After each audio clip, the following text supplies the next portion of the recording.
Hello, how are you? And welcome back. Or perhaps this is your first time tuning in. So I'll simply say welcome. I am Daphne Smith, and I'm coming to you live and or maybe on a replay through YouTube.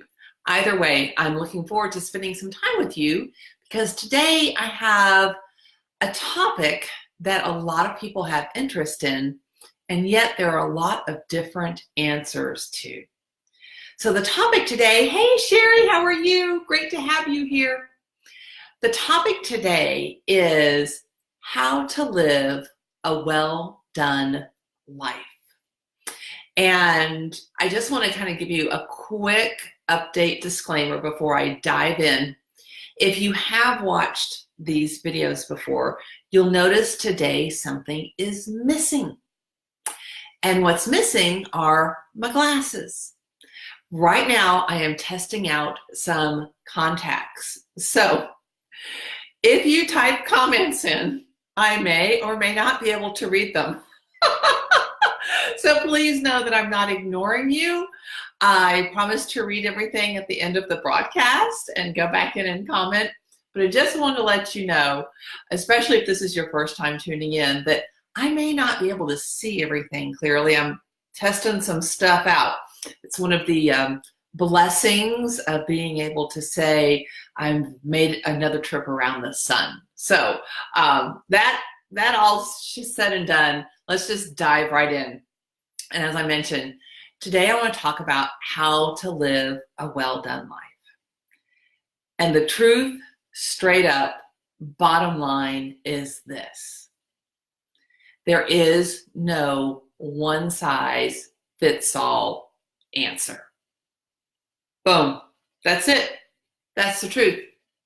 We are unique individuals. And while, yes, I believe, are created for relationship, while we tend to gather in communities, or as some people refer to them, tribes, in order to have somebody else define what a well-done life is for you, that is giving them a certain amount of control and power and influence in your life. And depending upon your beliefs and depending upon how much weight, if you will, you put into their definition for you of what a well-done life is, you may actually be making them a little bit of a god, if you will. So let me explain this a little bit more, a little deeper. Hey, Cynthia, great to have you. Good to see you again. I think I can see you. Anyway, I'm trying out some new contacts today. In order to live a well-done life, I think one of the keys is being authentic to yourself. What is important to you? Now, I have my values. I have a very strong belief system.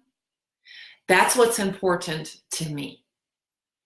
And I encourage everybody to discover what's important to you as an individual, especially if you're over 18 and definitely over 21 and well into your 40s and 50s. What matters to you most? Without comparing to anyone else or anything else, how would you define a well-done life? That's really what I want to encourage today, is I want each of you to take some time in all the crazy, hectic portions of this world and day. Sit back, be still, ask yourself, what is important to you? What are your priorities? Because I've got news. Those Joneses that we hear about, keeping up with the Joneses, first of all, who are they? And secondly, why does it matter? And third, why do they get to call the shots? Okay? You're going to see my control issues come out here in a second. Why would I want to keep up with the Joneses? Who are the Joneses? Why do I even care? What does it matter? And what if their beliefs are different than my beliefs? I don't want to keep up with that. Let me tell you a little bit of a story. several decades ago, we'll just leave it at that, I was involved with a direct sales company.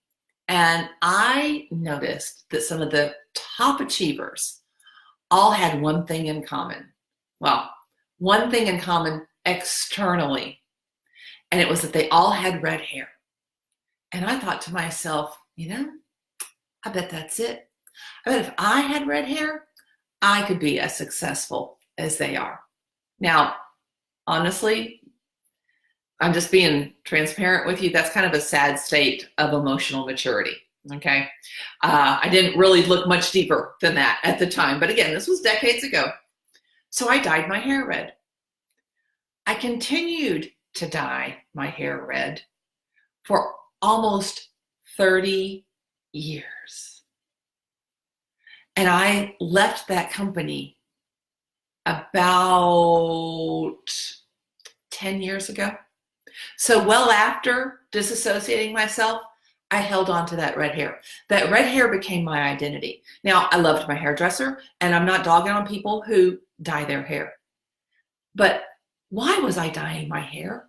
What was I trying to accomplish or achieve by dyeing my hair? Does that make sense? What I was doing is I was looking to an outside source to help me determine what defined a well-done life, how to succeed in business, and what would give me confidence instead of turning within, connecting with my creator, and coming up with my own definition and my own list of priorities. So earlier, as I was preparing to visit with you today, I made a list, and I thought, this is a holistic approach to living a well-rounded or well-done life. Think about a tire, a wheel, if you will. And if there's a flat, it's flat on the bottom and it's kind of curved on the top, it needs more air.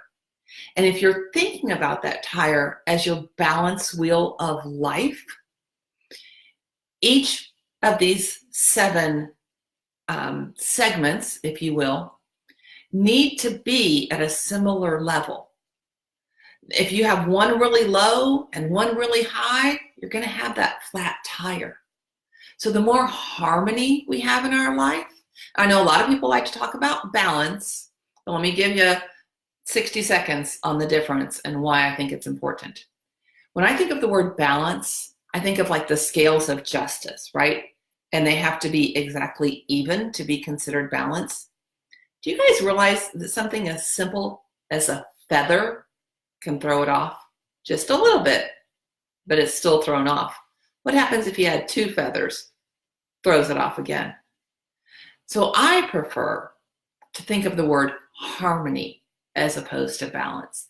That makes me think of like the shoreline on the ocean, how the water ebbs and flows. There's a constant subtle shift. Doesn't take the stress. There's not the burden of balance. So that's just me. I encourage you to make your own decision. In order to have that harmony, in order to have that well-done, well-rounded life, these are the 7 areas that I believe we each need to achieve a certain level of acceptance and to understand what is best for us. And I did this in my priority list. Your order could be different, but I dare say these 7 will impact and relate to everybody. The first one is spiritual. How is your spiritual life? The second is emotional. The third is physical. The fourth is relational. The fifth is vocational. The sixth is recreational. And the 7th is financial. Let me just take a couple of seconds on each one of those. Spiritually, are you grounded? Who is your creator? For me, I'm not trying to push my opinions on anybody. I believe in God, Jesus Christ. He's my rock. He's my anchor. When I'm centered there, everything else is better.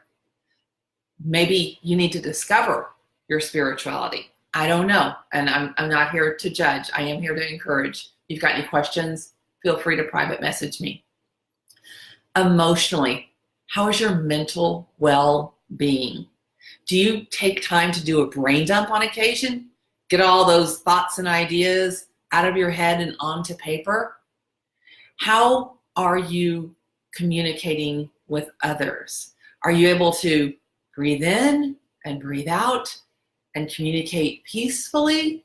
Or are you just so wound up from your emotional state that makes it maybe not the most pleasurable experience for yourself or for them? Physically, how are you doing physically? Our bodies, and I believe in probably whatever your belief system is, our bodies are a temple. How are we caring for it? Are we seeing it truly as a gift, or are we treating it like something that's disposable? Trust me, as I mature, and based on what my eye doctor said today, I value it more and more every day. Every time something functions correctly, that's a good day. Next is relational. Again, I said at the beginning of this video, I believe we were designed for relationship. So how are your relationships? Do you have people in your life who are pouring in, or is everybody sucking out? Make sure that you are around people with similar values. In fact, if you're wanting to grow, make sure you're hanging around people who are 1 or 2 steps ahead of you, because that's going to be the encouragement you need as well to grow. Vocational. What you doing to earn some money? We all need it. It's not evil. The love of it is evil. However, money makes the world go round. I think, wasn't that like a Liza Minnelli song or something? We all have to have currency in order to have conveniences, like electricity and a roof over our head. So I hope that what you are doing is something that excites you. Don't fall into the trap of trading 5 days a week for 2 days a week. I promise you, life is too short. And when you allow yourself the possibility to dream and to consider doing something that truly excites you, your entire world will be brighter. Recreational. Now, I'm not talking about like working out, although it could be. I know a lot of people exercise for recreation. That kind of ties back into the physical, okay? But recreational is, what do you do in your downtime? What do you do just for fun? Do you enjoy scrapbooking? I'm really kind of dating myself, right? How about making stained glass fusion, refurbishing furniture, reading? Oh yeah, I'm an author, reading. What do you do for recreation? Is it going out on the boat? Is it going for a walk? That downtime where you fill yourself back up. And finally, for me, financial. What is your financial state? Because I got news. If you've got $40,000 worth of credit card debt, that's going to put stress on every other area of your life. And I promise it's not going to be easy, but it is something that can be changed.